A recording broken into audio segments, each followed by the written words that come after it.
Captain Jake Morrison stood on the bridge of the UES Liberty, watching the alien ship grow larger on the main screen. After 3 months of traveling through deep space, they had finally found what Earth had been looking for. First contact with an alien civilization. Jake felt his heart beating faster as he adjusted his uniform one more time. "Captain, the alien vessel is responding to our signals," said Communications Officer Linda Park from her station. "They seem willing to meet with us." Jake nodded and turned to his security chief, Lieutenant Amy Carter, who stood nearby with her hand resting on her sidearm. Amy was a tough woman from Texas who had served in 3 different wars before joining the space program. Anyone until they proved themselves, and aliens were no exception. "Remember, Amy, this is supposed to be peaceful," Jake said quietly. "We're here to make friends, not enemies." Amy frowned but nodded. "Yes, sir. But if these aliens try anything funny, I'll be ready." The alien ship looked nothing like human vessels. It was smooth and curved, with no sharp edges anywhere. Strange lights pulsed along its hull in patterns that reminded Jake of a heartbeat. The ship was about twice the size of the Liberty, which made him a little nervous. "Sir, they're requesting permission to come aboard," Linda reported. "Their translation system seems to be working pretty well." Jake took a deep breath. This was the moment Earth had been preparing for since humans first looked up at the stars.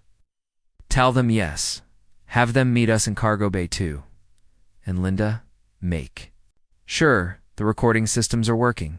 Command will want to see everything." 20 minutes later, Jake stood in the cargo bay with Amy and Dr. Helen Ross. The mission's chief scientist, Dr. Ross, had studied alien languages and cultures for years. Even though she had never met an actual alien before, she looked excited and nervous at the same time. The airlock door opened with a soft hiss, and 3 alien figures walked into the bay. Jake had seen pictures and videos from the long-range scans, but seeing them in person was different. The aliens were tall and thin, with blue-gray skin that seemed to shimmer under the lights. They had 4 arms instead of 2, and their heads were larger than human heads, with big dark eyes that seemed to take in everything at once. The alien in the center wore what looked like fancy robes, covered in symbols that probably meant something important.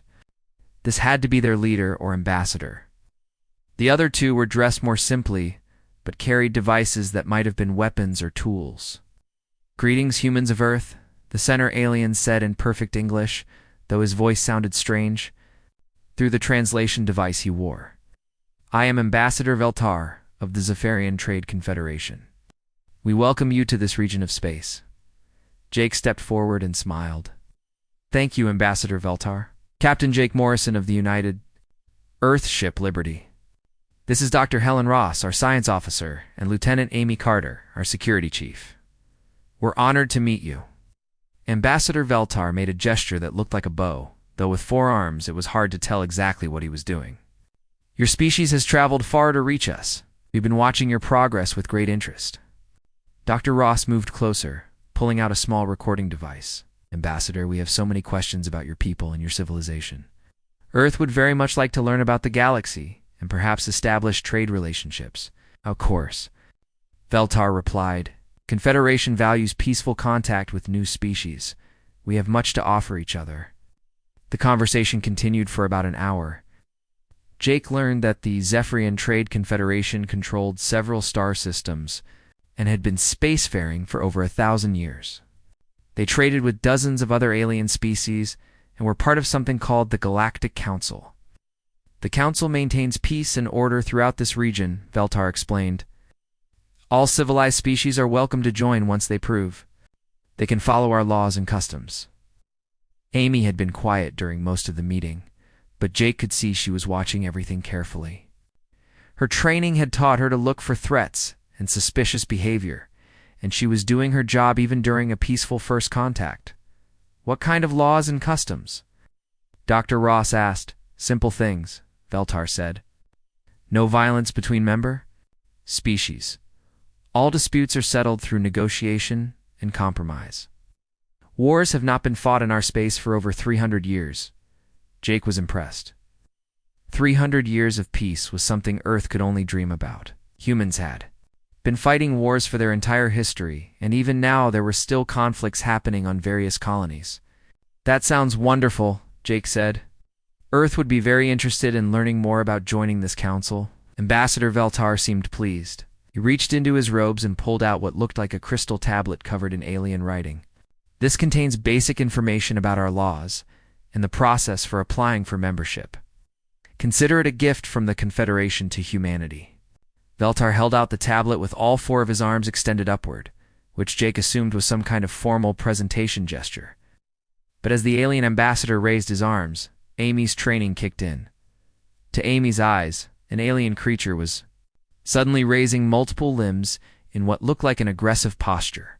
Her hand moved to her weapon without thinking. She stepped between Jake and the ambassador, her sidearm half drawn from its holster. "Stay back," Amy shouted, not quite pointing her gun at the aliens but clearly ready to use it.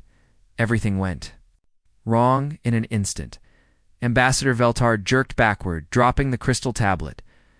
It hit the floor and shattered into dozens of pieces. The 2 other aliens immediately moved to protect their ambassador, their own devices now clearly visible as weapons. "What is the meaning of this?" Veltar demanded, his voice rising in pitch. "We come in peace, offering friendship, and you threaten us with weapons?" Jake held up his hands, trying to calm everyone down. Wait. This is just a misunderstanding. Amy, lower your weapon." But Amy wasn't listening. She had seen the other aliens draw what were obviously guns, and her military instincts were in full control now, Captain. Get behind me. These aliens just tried to threaten you. No, Dr. Ross shouted. Amy, you don't understand. The raised arms were a ceremonial gesture. They were trying to give us a gift, but it was too late. Ambassador Veltar was backing toward the airlock, his dark eyes now filled with what could only be anger and disgust. The gift tablet lay broken on the floor between them. "In 300 years of peace," Veltar said coldly, "we have never been threatened during a diplomatic meeting. Your species brings weapons to peaceful gatherings and points them at ambassadors bearing gifts. This is not the behavior of a civilized people." Jake stepped forward desperately. "Ambassador, please." "Lieutenant Carter was just doing her job. She thought you were threatening me. If you'll just give us a chance to explain. ... "There's nothing to explain," Veltar replied. "Your actions speak clearly about what kind of species humanity is. The Confederation will hear of this insult." The 3 aliens backed into their airlock, keeping their weapons ready until the door sealed between them. Within minutes, their ship had moved away from the Liberty and disappeared into hyperspace. Jake stared at the broken crystal pieces on the floor, feeling like he had just watched humanity's future slip away. Their first contact with an alien civilization, and it had lasted less than 2 hours before turning into a disaster. "I'm sorry, Captain," Amy said quietly, finally holstering her weapon. "I thought they were going to attack you." Dr. Ross knelt down and carefully gathered the broken pieces of the gift tablet. "This was a formal presentation ceremony," she said sadly. "In their culture, raising all 4 arms while holding a gift is a sign of great respect and friendship. Amy just threatened an ambassador who was trying to honor us." Jake activated the ship's communication system. "This is Captain Morrison to Earth Command. Mission status: first contact achieved, but diplomatic relations have been severed due to a cultural misunderstanding. Requesting immediate instructions." As the Liberty began its long journey back toward Earth, she couldn't shake the feeling that humanity had just made its first enemy among the stars. He was right, but he had no idea how big that mistake was about to become. Ambassador Veltar stood before the emergency session of the Galactic Council, his 4 arms moving in gestures of anger and disgust. The great chamber was filled with representatives from dozens of different species, all listening carefully to his report about the humans. "Council members," Veltar began, his voice carrying across the vast room, "I have witnessed something that has not been seen in our space for over 3 centuries. I have been threatened with violence during a peaceful diplomatic meeting." A ripple of shock went through the chamber. The Galactic Council had maintained peace for so long that most species had forgotten what real conflict looked like. Wars were things that happened in history books, not in the modern galaxy. Council Speaker Zerlin, An ancient being from the first species to join the council leaned forward in her floating chair. Please explain exactly what happened, Ambassador. Veltar. Veltar activated a holographic display that showed the meeting aboard the human ship. The council members watched in silence as the events unfolded. They saw the human security officer draw her weapon and point it at the Zephyrian delegation. As you can see, Veltar continued, I was presenting the humans with a formal gift tablet following proper diplomatic protocol. The human female immediately drew a weapon and threatened to use it. Their captain made no effort to stop this aggressive behavior. The chamber erupted in whispers and gasps. Many of the council members had never seen a weapon drawn in anger before. The idea that someone would bring guns to a diplomatic meeting was shocking to them. Ambassador Krentok of the hegemony rose from his seat. Krentok was a large, imposing figure with thick gray skin and 4 muscular arms. His species had once been warriors, but that was thousands of years ago, before they joined the council and learned the ways of peace. This is exactly what we feared would happen, Krentok announced. When we first detected the humans, many of us worried about their violent nature. Their history is filled with wars and conflicts. They have never known true peace. Dr. Yillian, the council's chief scientist, accessed her data files. The humans have been fighting wars for their entire recorded history. Even now, they have conflicts happening on their colony worlds. They build weapons as a normal part of their society. But surely this was just a misunderstanding, said Ambassador Frayne of the Peaceful Worlds Alliance. Perhaps their security officer was simply being cautious. Veltar shook his head. I have studied their behavior patterns.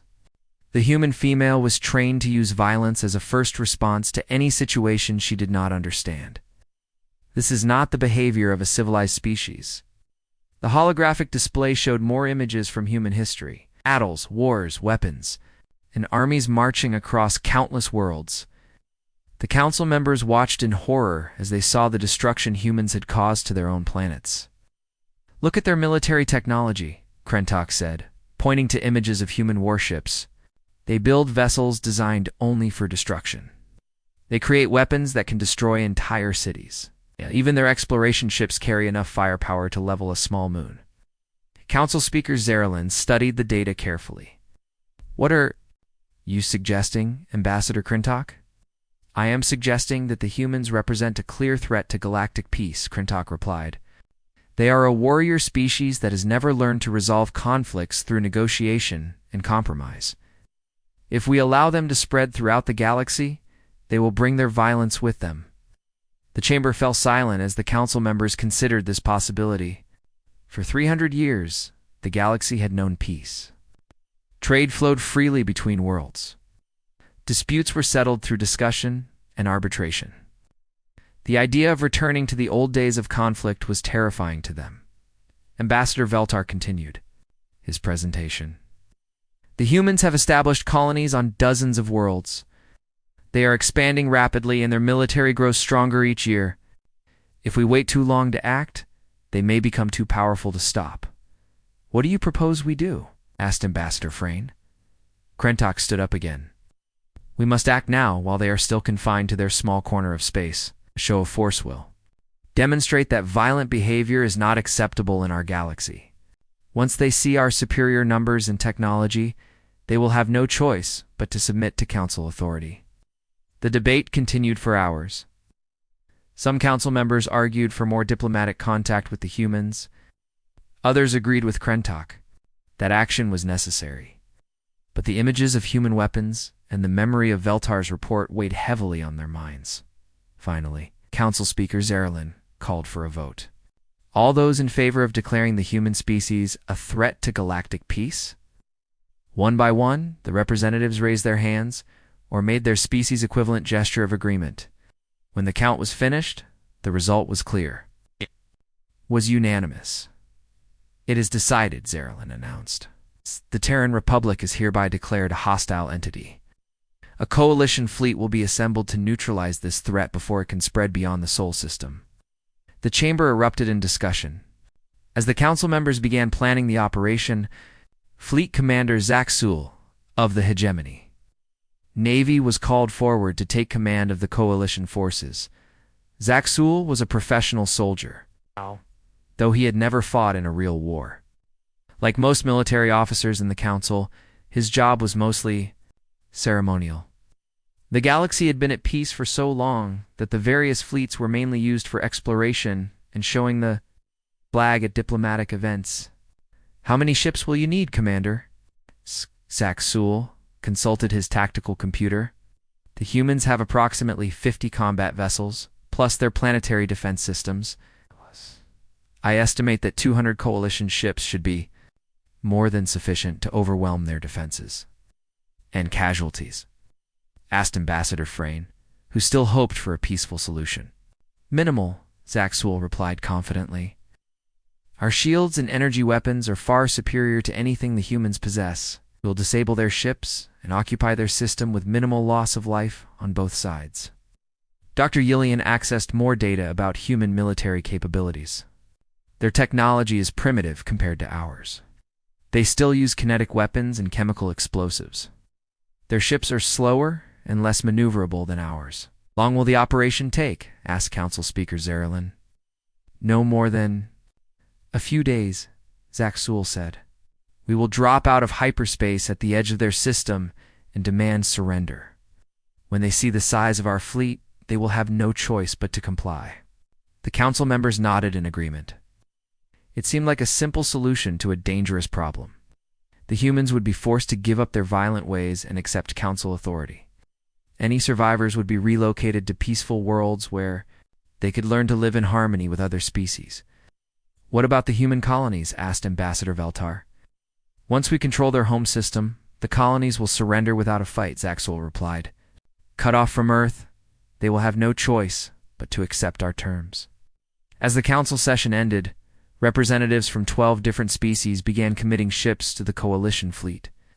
The hegemony would provide the largest contingent, followed by the Zephorian Confederation and the Peaceful Worlds Alliance. Within hours, the largest military force assembled in 300 years was being organized. Warships from across the galaxy began moving toward the staging area near the edge of council space. The crews were excited to be part of such an important mission. None of them had ever fought in a real battle. Most had never even seen combat. Outside of training exercises, they were confident in their superior technology and overwhelming numbers. The humans were just another primitive species that needed to be brought into line. "Fleet," Commander Zaxul reviewed the battle plans one final time. The operation was simple and straightforward. Jump into the Sol system, demand surrender, and occupy the human worlds. The humans would see the futility of resistance and give up without a fight. It would be the shortest war in galactic history, or so they thought. As the coalition fleet prepared to depart, a message was sent to Earth through diplomatic channels. The message was simple and direct. The Galactic Council has determined that humanity poses a threat to galactic peace. Surrender your weapons and submit to Council authority, or face the consequences. The message was signed by all 12 species in the coalition, expected a quick response accepting their terms. Instead, they received a reply that none of them understood. "Come and take them," was all the message said. The coalition fleet departed for the Sol system, confident that the humans would see reason once they arrived. They had no idea that they were about to learn why humanity was the galaxy's most dangerous species. President Karen Wells sat at the head of the emergency table in the White House Situation Room, staring at the alien message on the screen. The words seemed simple enough, but their meaning was terrifying. 12 alien species had joined together to declare war on humanity. "How many ships are we talking about?" Karen asked General Paul Harris, who stood beside a holographic display showing the latest intelligence reports. "Our best estimates suggest around 200 vessels," Paul replied grimly. "That's more than 4 times the size of our entire space fleet." Admiral Lisa Hayes, commander of Earth's Space Forces, leaned back in her chair. "Our ships are tough, but we can't fight those odds in a straight battle. We'd be wiped out in hours." Karen looked around the table at the faces of Earth's military and political leaders. These were people who had handled crises before, but nothing like this. Humanity had never faced an enemy that could destroy their entire civilization. About our allies? Asked Secretary of Defense Robert Kim. We don't have any, Paul said simply. The EU's Liberty was our first contact mission. We've never spoken to any other alien species before this incident. Dr. Alex Thompson, head of the Strategic Defense Initiative, cleared his throat. Actually, we might have more information than we think. My team has been monitoring alien communications since Captain Morrison's ship made contact. We've learned quite a bit about how these species fight. Karen turned to him. What kind of information? Alex activated his tablet and shared data with the room's display system. The good news is that these aliens haven't fought a real war in over 300 years. Their military tactics are completely outdated by human standards. Explain, Admiral Hayes said. They fight in formations, Alex continued. Nice, neat lines of ships moving together in predictable patterns. They use energy weapons that have limited range and power. Their shields are designed to absorb energy attacks, but they regenerate slowly. Colonel Beth Parker, recently returned from a classified mission, smiled for the first time since the meeting began. Sounds like they've never dealt with asymmetric warfare. What's that mean? Karen asked. It means they expect their enemies to fight fair, Beth explained. They probably think battles should be fought between equal forces using similar weapons and tactics. They've never dealt with guerrilla warfare, suicide attacks, or dirty fighting. What? Dr. Thompson nodded. Exactly. From what we've intercepted, they plan to jump into our system, demand surrender, and occupy Earth when we give up. They think it will be over in a few days. Well, they're wrong about that, General Harris said. But we still need to figure out how to fight them. Even if their tactics are old, they still have superior numbers and technology. President Wells stood up and walked to the window, looking out at the city below. Millions of people going about their daily lives, unaware that their entire species was about to be tested in ways they couldn't imagine. What are our options? She asked, without turning around. We could try to negotiate, suggested Secretary. Kim, maybe explain what really happened during the first contact. They don't want to negotiate, Admiral Hayes replied. They've already made up their minds. To them, we're violent barbarians who need to be controlled. Then we fight, Karen said, turning back to the group. What do we need to do? General Harris activated a different display showing Earth's military assets. We have 47 combat ships of various classes, 12 orbital defense platforms, ground-based missile systems on Earth and Mars, and about 6 months to prepare. Before their fleet arrives, 6 months to turn our exploration fleet into a fighting force, Admiral Hayes added. It's not much time. Dr. Thompson looked excited despite the grim situation. Actually, we might have some advantages they don't know about. Our manufacturing capabilities, for one thing.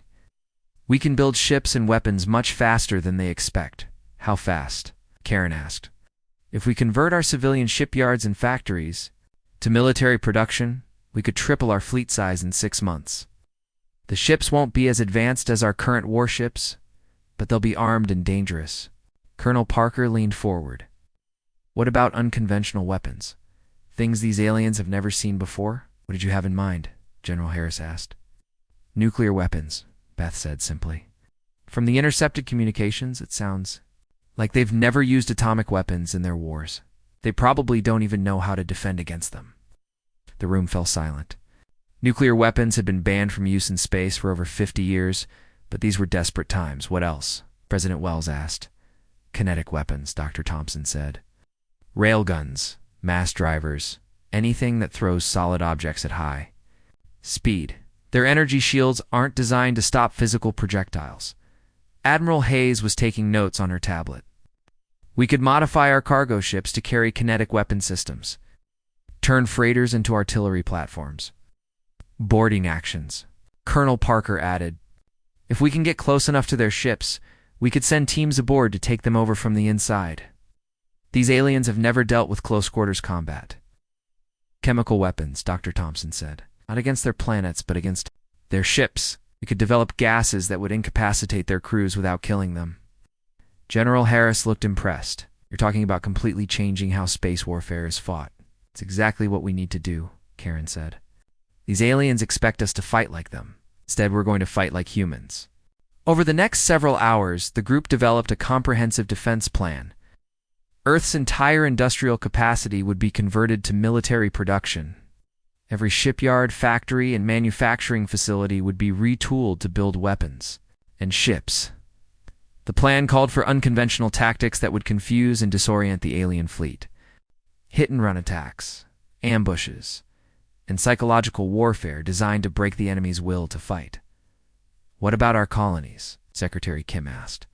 "The aliens will probably attack them too. We'll have to evacuate the most vulnerable ones," Admiral Hayes said. "But some of our outer colonies could serve as bases for guerrilla operations behind enemy lines." Dr. Thompson pulled up star charts showing human territory. "If we can keep fighting long enough, we might be able to turn this into a war of attrition. Make it cost them more than they're willing to pay." "How long do we need to hold out?" Karen asked. "Hard to say," Paul replied. "But if we can make their casualties high enough, some of those 12 species might decide this war isn't worth fighting." Colonel Parker stood up and walked to the display. "There's something else to consider. These aliens think they're the good guys. They believe they're bringing peace to violent barbarians. But if we show them what real war looks like, they might realize they've made a mistake." "You want to scare them?" Admiral Hayes asked. "I want to educate them," Beth corrected. "They've forgotten what war really means. Maybe it's time to remind them." President Wells looked around the room one final time. "Are we all agreed on this course of action?" Everyone nodded. There was no choice. Humanity would fight, and they would fight in ways the galaxy had never seen before. "Then let's get to work," Karen said. "We have 6 months to prepare for the most important battle in human history." As the meeting broke up, each person hurried off to begin their assigned tasks. Admiral Hayes would oversee the military preparations. Dr. Thompson would coordinate weapons development. Colonel Parker would train special forces for boarding operations, but as they left the room, each of them carried the same thought. Earth was about to show the galaxy what happened when you picked a fight with humanity. The aliens thought they were dealing with primitive barbarians. They're about to learn that there was a difference between being primitive and being peaceful, and humanity had never been peaceful for very long. Captain Jake Morrison, still en route to Earth aboard the UES Liberty, received a priority message from Fleet Command. His ship was being reassigned to special operations. The crew that had accidentally started this war would help finish it. The galaxy was about to get a very expensive education in human warfare. Fleet Commander Zach Sewell stood on the bridge of his flagship, the Eternal Peace, watching the Sol system grow larger on his screens. Behind him stretched the largest military fleet assembled in 300 years. 200 ships from 12 different species, all moving in perfect formation toward the human homeworld. "Sir, we are now entering the outer edge of the Sol system," reported his navigation officer. "Should we begin broadcasting the surrender demand?" Zach Sol nodded. "Open communications to the human fleet. Let them see what they are facing." The main screen activated, showing the bridge of a human vessel. A woman in a blue uniform sat in the command chair, looking calm despite the overwhelming odds she faced. This had to be one of their senior commanders. "I am Fleet Commander Zach Sewell of the Galactic Council Coalition," he announced. "Admiral!"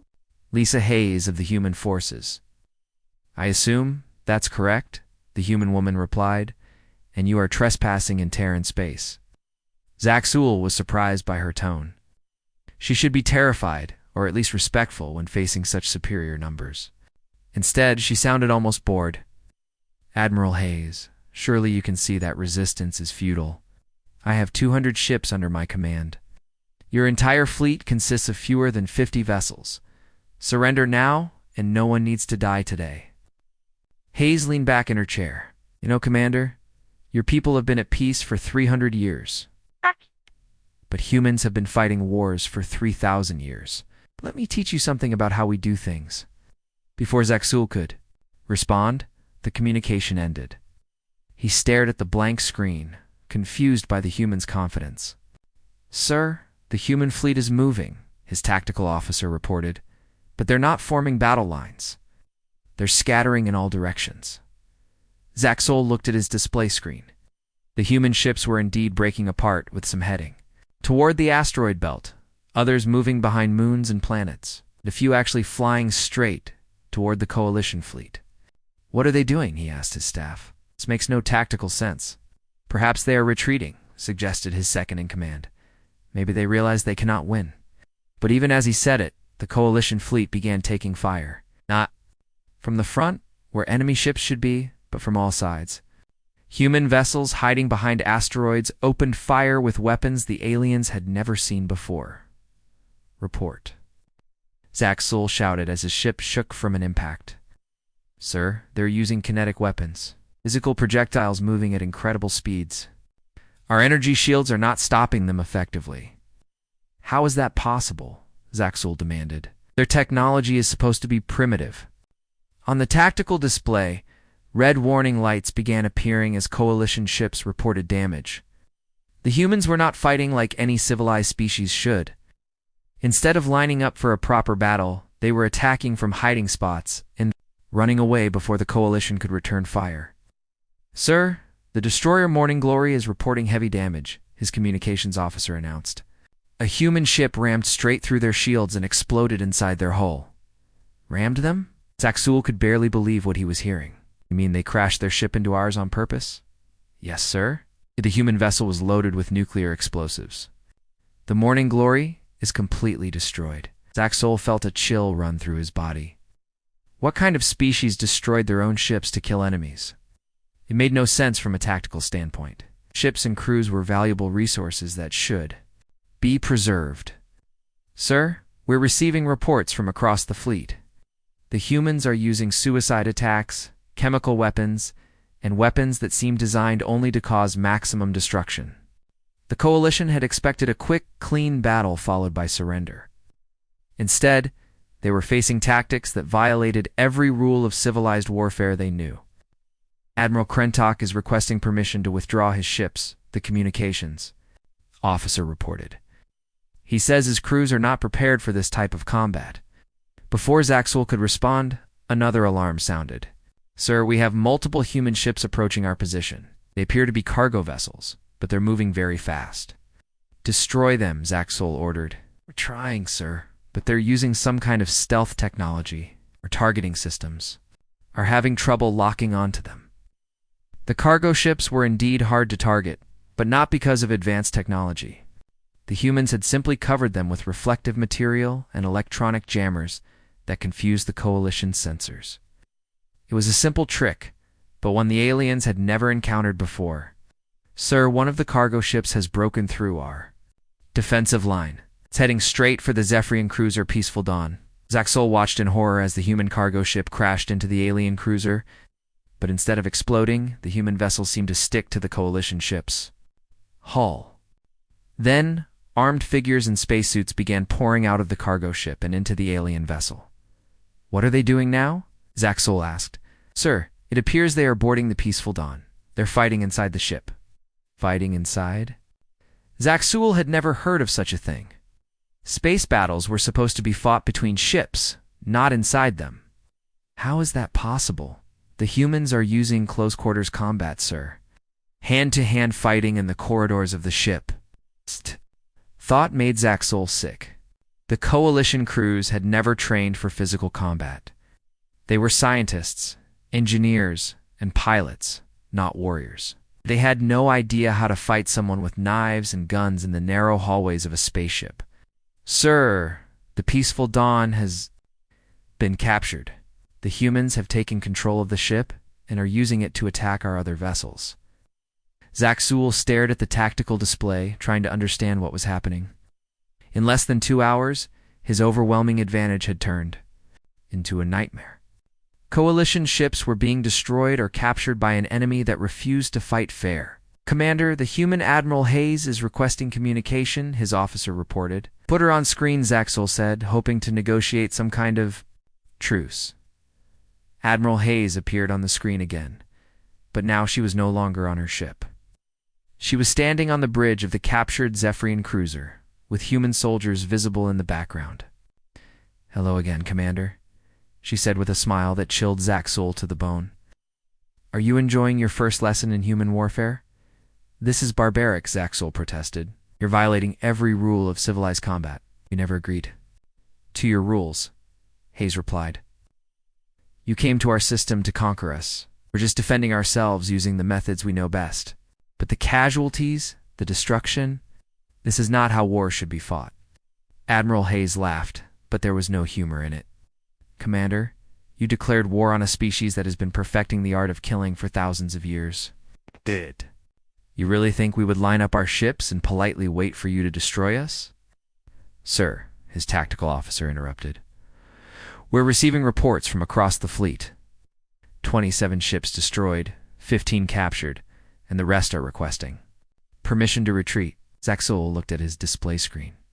His perfect formation was gone, replaced by a chaotic battlefield where human ships appeared and disappeared like ghosts, striking without warning and vanishing before the coalition could respond.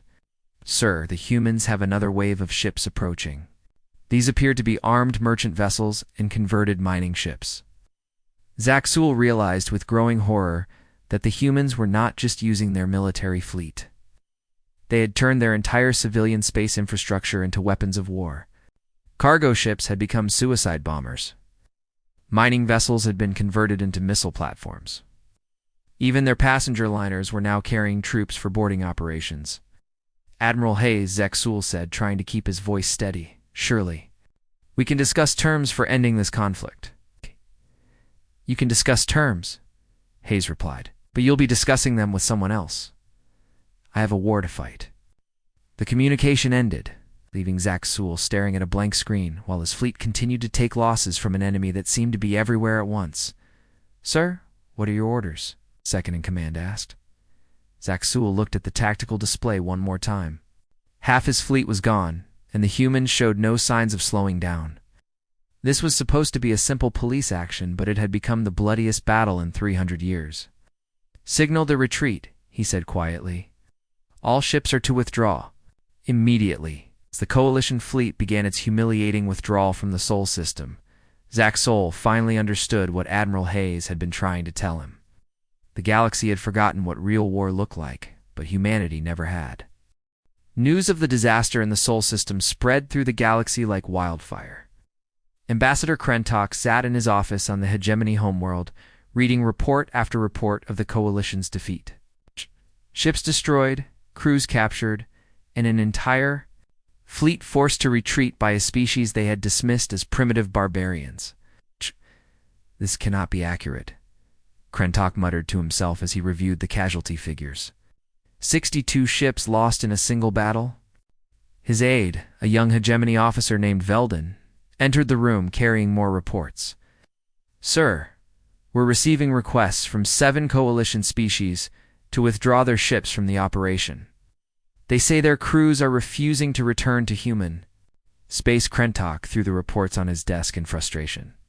Cowards. They agreed to this operation. They cannot simply abandon it because the first battle did not go as planned.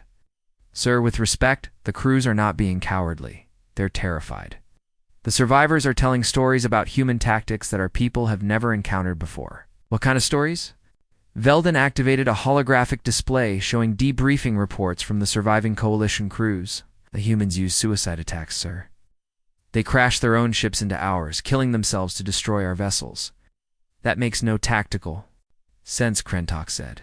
Ships and trained crews are valuable resources. No commander would waste them in such a manner. The humans don't seem to see it that way, sir. According to the reports, they view any tactic that wins the battle as acceptable, regardless of the cost. Krentok reviewed more files, his forearms moving nervously as he read. What about these boarding operations? Ships cannot be captured. In space combat, apparently they can, sir. The humans have specialized troops trained for fighting inside spaceships. They board enemy vessels and take control from within. The idea horrified Krentok. What? Space battles were supposed to be clean, fought at long range between ships. The thought of enemy soldiers running through the corridors of his ship, hunting down his crew members, made him feel sick. Sir, there's something else, Veldon said quietly. The humans didn't stop after defeating our fleet. What do you mean? They're attacking our bases, sir. Using the ships they captured from us, human forces have struck targets in 3 different systems. They're not just defending their territory anymore. They're taking the war to us. Krentok felt a chill run through his body. That's impossible. How could they know where our bases are located? They interrogated the captured crews, sir. Apparently, they were very effective at getting information. The reports painted a picture of human operations that violated every rule of civilized warfare, stealth attacks on military installations, sabotage operations that destroyed entire supply depots, psychological warfare designed to break the morale of coalition forces. Sir, we have an incoming communication from the Zephyrian Confederation, Veldin announced. Ambassador Veltar appeared on the holographic display, but he looked very different from the confident diplomat who had demanded action against the humans just months earlier.